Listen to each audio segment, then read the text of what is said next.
Shalom, shalom, everybody. Welcome to the ancestral and eternal homeland of the Jewish people in our eternal and undivided capital, Jerusalem. I am here today with Yehuda HaKohen. Yehuda HaKohen is a very strong and proud voice for the Jewish people today. And today we're going to be talking about the World Zionist Congress campaign, the election campaign, because Yehuda represents one of the parties, the Vision Party. So welcome, Yehuda. Thanks for having me, Avi. It is a pleasure. So, who are you, Yehuda, and what's this Vision Party, and why should people be voting for it? Okay, so Vision is a party, a movement made up of young activists who are interested in discovering what the next goals of Jewish history are. Meaning that... The next goals of Jewish history. All right, go for it. Yehuda is a deep man. Thank you. We believe that the Zionist movement, which still exists 53 years after we came back to Zion, right, has to exist for a reason. And that means the conclusions we come to is that it exists for the purpose of identifying and achieving the next goals of Jewish liberation. Like, what are we supposed to do after we come back to Jerusalem?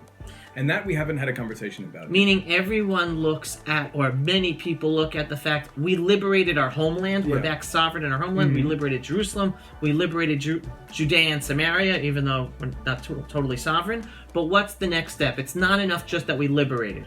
Right. Well, we obviously have to defend. And for the last 5 years, the Vision movement has been redirecting Zionist money to land purchases in Judea and Samaria in order to resist a two-state solution.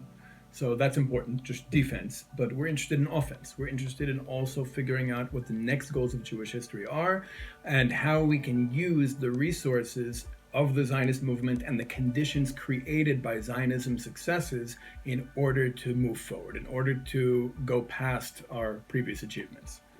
Give me tachlis. Okay. What does that mean? Well, I think right now, for example, we can look at Zionism, or in fact, Rav Kook looks at Zionism, and the Vilna Gaon looks at Zionism as the material rebuilding the Jewish people, the physical, the state, the army, the economy, all of that, all that we have, all that Zionism achieved.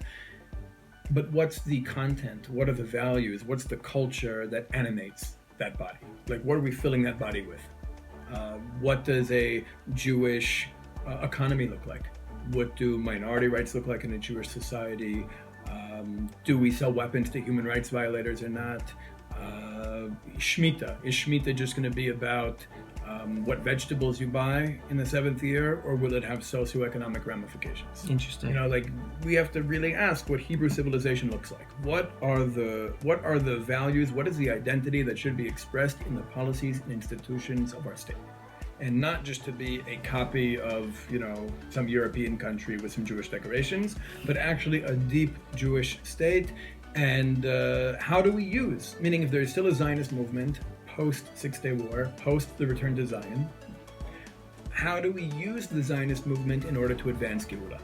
And I think that, the redemption. Yeah, it had the redemption of the Jewish people, Jewish liberation. Now, I don't know if everyone picked up on it, but I think it's very important, because you specifically said, I don't remember the exact language, but you were talking about how do we rebuild the Hebrew civilization? Yeah, and that's what we're doing here. That's what this project is about. Right. No, but for everyone to understand that, because and you said it in your own way, but still, what Yehuda is trying to say is we have to understand that the Jewish people being back in our homeland and sovereign in our homeland, it's not about a collection of Jews who are Ethiopian and Russian and American and those who've been here for hundreds of years and European that all of a sudden we're together and now we just want to be like any other country.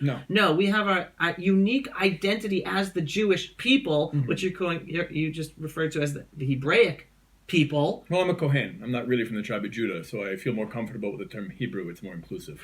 That's awesome. And I live in the Judean hills, and I go by using Judea, so like the Judeans, Jews, Judea, so we're back. But again, it's your point that it's that we are a unique civilization, and what we should be establishing and building here is not copying the other models. Right. We could take great things from other models, but we have our unique identity with thousands of years of books and knowledge that are supposed to lead us to establish our own unique identity in our homeland. And that's what you're trying to push forward. I'm saying that the state of Israel, the establishment of the state of Israel, was never the goal of our revolution. It's a tool with which to achieve the goals of our revolution. It's a starting point, meaning our revolution begins when we come back to the stage of history, when we're no longer a gas form and become a solid again. And that's what happened in 1948 and then in 1967, much more concretely. And since then, we've been aimless, meaning Israeli society has been tearing itself apart with its own contradictions and internal frictions and, different camps within Israeli society pulling in different directions. And even the Zionist movement, if you go into the World Zionist Congress, you'll see that there are people there from the Reform movement, and there are people there from the Orthodox movement, and there are people there from ZOA, and people there from J Street. And there's this during elections, of course, everybody plays up the differences, but once you're actually at the Congress, there's an attempt to kind of play down differences, to create this big tent where we all agree on a few basic things, and we're going to celebrate what we agree, and we're going to divide up some jobs. Now, the Vision movement... And budget. Yeah, and budget, of course. And the Vision movement is not looking at the Zionist institutions as a trough. We're not looking at it as a place to just take money in departments and fund our pet projects. We're looking at it as a tool that we can use to advance the liberation of the Jewish people. And that means actually defining what Jewish liberation means in a generation where we're back on the stage of history. We have a state again. We have an army again. We're in Judea and Samaria. There are people who want to take it away from us. Right. The majority of the world is trying to take parts of our land from us. That's why you and I both live in places and raise our children in places that we want to fortify to make the conditions difficult for people to uproot us and take our land. Right. Somebody asked me the other night, if the world was trying to take Netanya from us, would you live in Netanya? And the answer was yes, but I still have more of a historic connection to Judea. Correct. Right? That's the reality. Good answer. Right. That's the truth. Good answer. But here we are. I think we all agree that we have to. I mean, at least some of us agree. In our circles, we agree that we need to protect Samaria and Judea from being taken from us. Some of us might even want to go back to Gaza. I think that's an important conversation that we have to have, especially when the same ridiculous conflict flares up every 2-3 years. We have to be clear. Listen, I've been saying for a year, since Gush Katif, the only solution to peace with those Arab Muslims in Gaza who want to live peacefully with us is for us to be living there once again. That's true. I definitely agree with that. I think that Gaza is part of my homeland. I think what happened in 2005 was a crime, and it was a crime against us, but it was also a catastrophe for them. And I think the only solution is to go back and to rebuild Gush Katif and to offer Palestinians there better lives with us. And we haven't really done that yet. How does that connect with the platform of Vision and giving a reason for people to want to vote for now? So I'm going to tell you that the World Zionist Congress has very little to do with these issues, except for the fact that we were able to use some of the funds to purchase land in Judea and Samaria, meaning that is something only Vision has done, because only Vision looks at the World Zionist Congress and all the Zionist institutions as a tool to advance redemption, to advance our liberation. If you let me to just focus on that for a second, just giving people background, the Jewish National Fund, or Kakal, right, in Israel, was established in the beginning of the 20th century for the stated purpose of purchasing land, not just in 1967 Armistice Lines Israel, not just in Judea and Samaria, but through the whole mandate of Palestine, including Jordan. And the JNF purchased, there's Jewish-owned land in Jordan today, because at the time it was supposed to be land for the Jewish people. Yet today, because of all the politics, and unfortunately I will just use the catchphrase, the leftist politics within the Jewish world, at the World Zionist Congress, and even Israel's Knesset, today the JNF does not make any purchases of land in Judea and Samaria, even though we live there. Well, we made them do it. And Vision did actually, right, for political reasons. Not in Jordan. Not in Jordan. No, I'm just in Jordan. Right. So what I'm trying to say is, once upon a time, the whole purpose of the JNF was to purchase land for the Jewish people back in our ancestral homeland at the time, which was supposed to include Jordan. Today, even though we live in Judea and Samaria, the JNF does not allow purchases in Judea and Samaria, but thanks to Vision's activities, They did. And until they found out. And if Vision comes in strong to this Congress, we'll be doing it more. The issue is, if Vision comes in weak to this Congress, let's be honest, our ability to do such things will be limited. Right. And right now, maybe other parties, maybe other movements will follow our lead and say, hey, wait a minute, we could actually do something real and ideological with these institutions and not just play games. Right. But as of now, Vision is the only movement that's actually led the charge in purchasing lands in Judea and Samaria. But I think we need to go beyond that. That's before defense. going beyond, Yeah. no, 100%. Yeah. But before just getting the full story, when some of these The reform leftists, movement. The reform movement. when the reform movement Yeah. found out that the JNF was purchasing land in Judea and Samaria, they put pressure to Right. have them cancel the purchases, even though money was transferred, even though contracts were signed, and it stopped the purchases dead in the tracks, unfortunately. Right. And the only way to keep it moving forward is a strong vision in the World Zionist Congress. All right, so that's a push. So that's that's number defense. one. Let's go. But that's just defense. I think we've done for real offense. conversations about what, first of all, decolonizing Jewish identity. Every nation that achieves its freedom needs to engage in a post-colonial conversation, needs to have a real conversation about what are our values, what kind of society are we trying to create, what did Israel do? Let's be honest, the Lehi and the Etzel liberated our country from British rule, and then Mapai, Ben Gurion came and took down the British flag and put a Jewish flag on the British system. And for the last, and that's one of the reasons. Right, many of Israelis' laws were based on British law. Our whole structure. Right. We have our whole political system, our whole legal system is basically a British colonial system with Jewish decorations, and that's one of the reasons why we have 3 national elections in the course of 12 months, because it's not a system that works for us. It might be a great system for England, but it's not a system that fits our identity or our culture. And we need to have real conversations on the national level, not just you and me, also the Jews in Tel Aviv, and also Haifa, and also Beersheba. We need to all get together and we need to have conversations over what systems can express, what structures, what institutions can express our identity and our values and our culture on a national level. We haven't had that conversation yet. We're still dealing with how to fit in this kind of almost this personal religion called Judaism into a national state, as opposed to actually unpacking the box and saying, for 2,000 years, we dreamed of coming home in order to accomplish something, in order to do something. We have a story we told ourselves that we're going to come back to our land and we are going to take this portable version of our national culture and bring it back in, rebuild Hebrew civilization.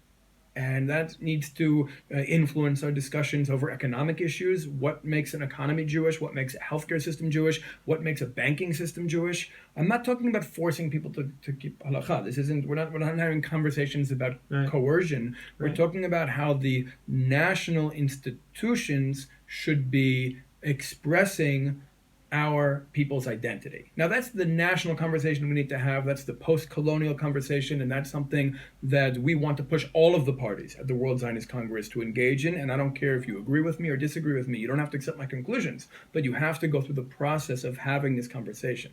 We can't just continue with this kind of identity crisis that exists in the state of Israel. We need to be able to move forward. But in terms of what vision practically does and can do, is we, out of I think every movement and organization that participates in the World Zionist Congress, we have the most success in inspiring young Jews to fully, whether they come from the left or the right, inspiring young Jews to see themselves as active characters in Jewish history. Our programs have between 65 to 80% aliyah rate, meaning we in terms, I don't think any other organization can come and say we have a 65 to 80% aliyah rate on our programs. Right? We're inspiring young Jews to be active characters in Jewish history in a real way, to see themselves as participants in this chapter of our people's story. And we want to take our highly successful educational methods and apply them to the departments and budgets that are relevant to diaspora education. That's what we're interested in doing. That's offense. Meaning defense is protecting Judea and Samaria. That's, of course, very important. But when it comes to offense, we need to be much more effective and much more successful at educating the next generation of Jews.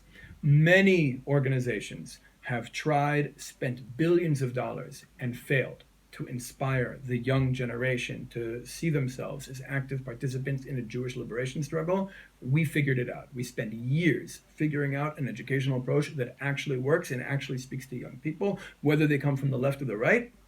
And we want to take our methods and apply those to the Zionist institutions and the departments and the budgets that deal with diaspora education. So you sort of said it, but 2-minute elevator pitch. Why should be people voting Vision and not any of the other strong right-wing lists for the World Zionist Congress? Because we actually are coming with a principled revolutionary approach that is looking to use the Zionist institutions, the departments and budgets of the Zionist movement in order to identify and advance the next goals of Jewish history. We're looking to promote real conversations about what the next stage looks like. We don't need everybody to agree with us, but we want the conversations to take place. We're the only ones who've actively defended Judea and Samaria in the Zionist institutions using Zionist money, and we're the only ones who have the track record that we have when it comes to Jewish identity education, when it comes to putting young Jews psychologically in the story of their people. Meaning even when you go to campuses and meet Jews in pro-Israel organizations, a lot of them are psychologically living in the American dream, but we support Israel. You know, they're living in the story of the United States. They're born and raised there, or England or Canada or wherever they're living, and they support Israel. But their psychological context, their paradigm is the Western paradigm. We figured out a way to actually shift the psychological paradigm of young Jews to being the story of Jewish history. And that's what we want the Zionist movement to start doing. So we are the Vision Party. We are slate number 5, right? The Vision movement. We're empowering the next generation. We're also the only slate that is almost exclusively made up of young activists. You know, not that was your focus. Yeah, our focus, but specifically why? Because we believe the next generation needs to be empowered. It's not, obviously we didn't just recruit like any 20-year-old to the slate. These are young activists who've proven themselves on campuses, in communities, who are good at spreading Jewish national consciousness, who are good at spreading Jewish nationalism and a love for the land of Israel and a commitment to Jewish history and Jewish identity and Jewish destiny, who initiate real conversations on their campus about, are Jews white is a good question. No is the answer. Are Jews, what's the purpose of Jewish history? Now that we have a state, what do we want to do with it? These are the conversations that we need to inspire young people. Otherwise, what are we just supporting the state of Israel like they're a football team we support? Like, no, we want you to be active participants in Jewish history. We want you to see yourself as characters in a story. Don't be a student of Herzl. Don't be a student of Jabotinsky. Be the next Herzl. That's what we want to inspire our young people to be, because let's be honest, what Herzl and Jabotinsky and Ahad Ha'am and all these thinkers spoke about and wrote about were relevant to a specific generation, to a specific chapter of Jewish history, and we're in a different chapter now.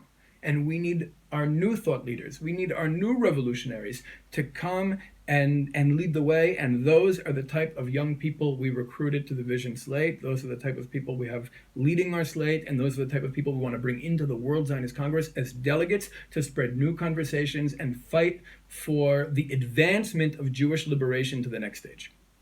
Slate number 5. It is always inspiring to talk to Yehuda HaKohen. Yehuda, keep up the amazing work, and it's so inspiring to hear about reaching out to the next generation and getting them involved. And again, what Yehuda is saying is very interesting, and people should be listening to. He and his programs know how to reach out to the next generation on both the right and the left, which is critical with the way society is going, especially in the Western world and North America college campuses. So Yasher Koach, keep up the great work. Thanks so much. Signing off, everybody, from the eternal and undivided capital of Jewish people, Jerusalem, here in our ancestral and eternal homeland. And Misha Nichnas Adar, Marbim B'Simcha. Make it a great month, guys. Live it up. Shalom, shalom.